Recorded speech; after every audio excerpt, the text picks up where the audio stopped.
fastest outside hitter for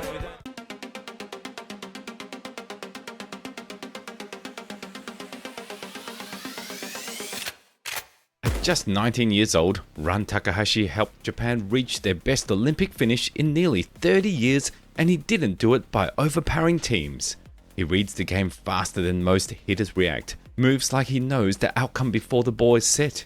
This isn't anime, this is Ran Takahashi, and the real reason his game feels unstoppable is something almost nobody talks about. The origins, dynamic roots. Ran Takahashi was born in Kyoto on September 2, 2001 and began volleyball in elementary school, not for fame, not for medals, but simply because he loved chasing the ball with his friends and his older brother Rui. That early play wasn't accidental, it laid the foundation for an all-round game that begins with anticipation rather than brute force. Interestingly, Takahashi didn't start as an outside hitter. In junior high, he played libero, volleyball's ultimate defensive specialist. At that stage, his coach trusted him with serve-receive and foundation defense, and that's where the seeds of his court vision would grow. This isn't trivia, it's crucial because while most outside hitters are judged solely on scoring, Takahashi blends offense and defense at an elite level. The ball never comes to him by accident, he predicts where it will go. Rise to the big leagues. By the time Ran Takahashi reached high school, he wasn't just another talented defender with good instincts. He had become the axis everything revolved around. At Higashiyama High School, one of Japan's most demanding volleyball programs, Ran carried a dual burden that few teenagers ever do. He was both the emotional leader and the primary point scorer. As captain and ace, every rotation flowed through him. In pressure moments, it was his serve that disrupted rhythm, his reception that stabilized chaos, and his swing that closed sets. That season ended with a national championship, and Ran wasn't just part of the win. He was named tournament MVP, a distinction that quietly signaled something bigger to Japan's volleyball establishment.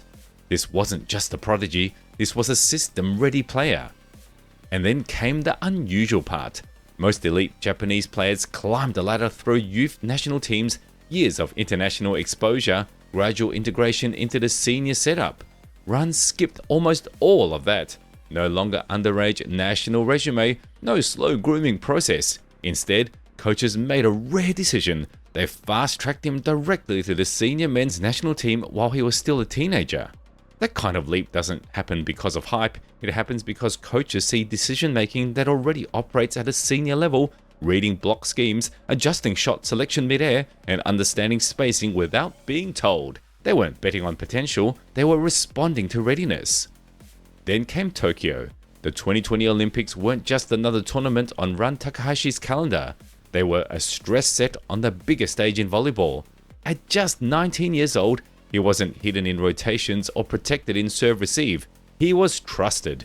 Japan leaned on him in transition, in long rallies, and in moments where one wrong read could swing an entire set. And the result? Japan reached the Olympic quarterfinals, something the program hadn't achieved in nearly 30 years. But the real transformation wasn't visible on the scoreboard. Facing the world's most physical blockers, the fastest tempos, and the tightest defensive systems forced Ran to evolve rapidly. Every rally demanded faster processing. Every touch sharpened his anticipation. You could see it set by set. The hesitation disappearing, the decisions becoming cleaner, the game slowing down for him even as the pace increased. That Olympic run didn't just elevate his resume, it rewired how he saw the game and how the game began to respond to him. The technical edge, more than power. So what exactly makes Ran so unstoppable? Let's break it down. First, attack versatility. He doesn't hammer every ball. Instead, he blends precision with placement, mixing line shots, cross-court angles, and smart roll shots that exploit block coverage. His spike reach is about 343 centimeters, which is formidable for his height, but what gives him an edge is how he uses it. Contrast that with a typical outside hitter relying on raw velocity. Ran reads the defense before he hits the ball. He sees the blocks shift, adjusts his footwork, and chooses a shot that maximizes scoring probability. This is NBA-level decision-making, but in volleyball terms. This also shows up in serve strategy. Takahashi often uses jump serves with topspin, not just power, to force poor passes and tilt the court for his team's transition offense. Second, defense and serve reception. Because of his libero background, his reception efficiency and dig instincts are elite. He doesn't just pass, he neutralizes the toughest serves, setting up his setter cleanly so Japan can build structured offense even when receiving deep serves. This dual threat, high impact attack and elite defense is rare. That's why some analysts describe him not just as an outside hitter, but as a complete tactical weapon. Experience and volleyball IQ. Takahashi played professionally in Italy's SuperLega with Pallavolo Padova and later Vero Volley Monza, leagues known for intense tactical play and high block usage. This stint wasn't just a resume booster. In Italy, where many teams deploy multiple setters and blockers with varying speed tempos, Takahashi learned to see sets before they form. That's volleyball IQ, anticipating an opponent's choice before they commit. And his own evaluations reflect that evolution. Since returning to Japan and playing with the Suntory Sunbirds in the SV League, Ran himself has said that what changed most wasn't technique, it was decision making and processing before execution, which is a hallmark of elite play. Clutch performances and impact. Numbers give us an entry point, not the full picture. At the 2024 Paris Olympics, Ran Takahashi finished with over 54 total points, averaging 13.5 points per match, and he did it against some of the most disciplined blocking systems in international volleyball. These weren't inflated numbers from weak rotations or garbage time swings. They came in long rallies, broken plays, and late set situations where defenses were fully locked in. But what separates Ran from clutch moments isn't volume, it's timing. When sets tightened and blockers began committing earlier, you could see opponents adjust specifically for him. Middles shaded wider, outside blockers cheated into his angle. Some teams even altered their defensive base just to take away his favorite lanes, and this is where his real impact surfaced. Instead of forcing power, Ran started shaping the rally. He would approach hard as if targeting sharp cross, dragging the outside blocker with him, only to delay his arm swing by a fraction of a second just to see the block fully commit and then redirect the ball deep into the backline seam. Not a roll shot, not a bailout, a controlled, full-speed adjustment executed mid-air. That's not athletic instinct, that's process under pressure. In extended rallies, his influence became even more pronounced. While other hitters showed fatigue in footwork or lost elevation, Ran maintained balance through his approach, allowing him to change shots without losing control. His ability to stay square in the air meant he wasn't guessing, he was choosing. And defensively, his impact didn't stop when Japan lost the serve. In high-pressure rotations, he consistently held his ground in serve-receive, absorbing jump serves aimed directly at him. Clean first contact gave Japan's setter options, and that alone changed how opponents could serve late in sets.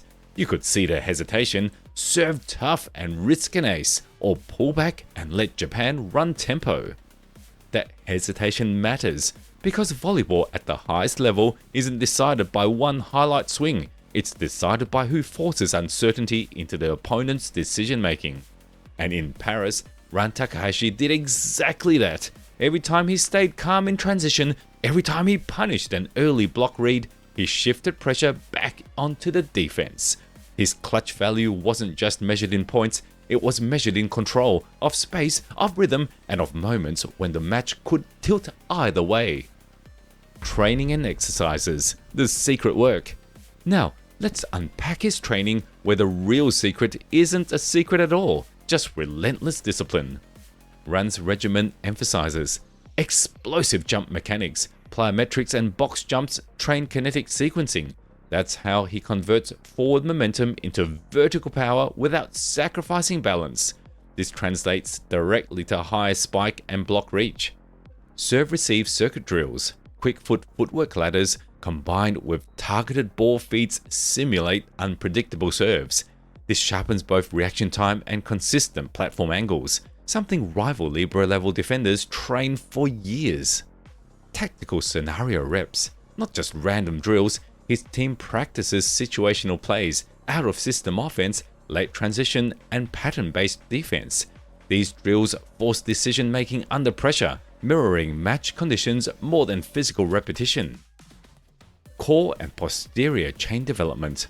Ran's lateral movement and balance are rooted in strong glutes and core stability, essential for outside hitters who need repeated high-tempo transitions without breakdown.